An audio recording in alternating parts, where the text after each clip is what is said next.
Hi, folks. This is Don Meissner with the North Country Fishing Report.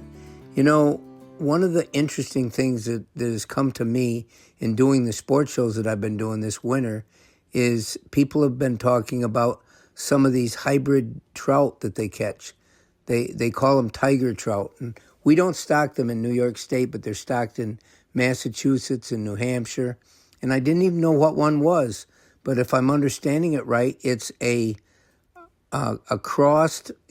artificially crossed fish. When I'm saying this, they're created in a hatchery where they take the sperm or the eggs from a brown trout and combine them with the opposite of a brook trout.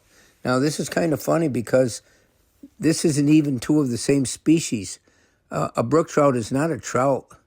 They're a char. And so it's a whole nother animal that's being combined together.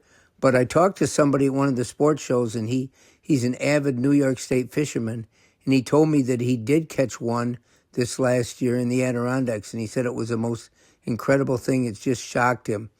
And the interesting thing is that wasn't stocked. New York doesn't stock them, so that occurred naturally, where this lonely brown trout and apparently an even more lonely brook trout decided to get together, and this was their offspring. Now remember, with these hybrid fish that our biologists create, they are sterile. So if they put them in a body of water, they aren't going to reproduce and make more of the same kind. But the state does this a lot with they call them tiger muskies. And for those that you don't know that, a tiger muskie is a cross between a northern pike and a muskie. And in our area, all our muskies are natural. They're true dyed-in-the-wool muskies.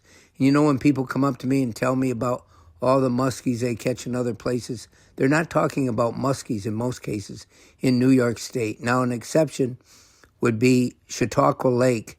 That's way over the other side of Buffalo, down by Erie, Pennsylvania, and that's a natural muskie lake.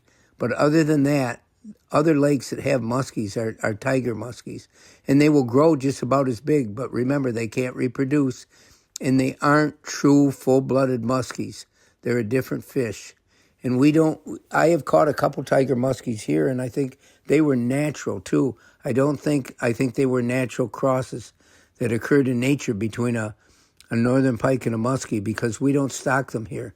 But it's interesting to know about this. There are other examples, and ones that I've caught in all parts of Canada they're called splake, and it's a cross between a lake trout and a brook trout. And depending on how they do the cross will determine whether the splake ends up looking more like a lake trout or a brook trout. But those, in this case, they're both chars, and so that's kind of more natural. But I've caught a lot of splake, and they'll fight as good as either one of their parents. I'll tell you, they're great fish. They don't have the beautiful coloration of a brook trout. But again, sometimes it's hard to tell the difference. And it's interesting that these hybrids are playing such a greater role now. I remember when I was out in Kansas years and years ago, and we fished they're called wipers, and they were a cross, I believe, between a white bass and a striped bass. But it does help create a more widespread fishery for sportsmen to have some of these hybrid fish that are put in some of our fresh waters. But it's really interesting to know more about this. And I don't think we're ever going to have tiger trout here in this state. But anyway, if you ever hear anybody talking about that, that's what they're referring to. Until next time, folks, this is Don Meissner with the North Country Fishing Report.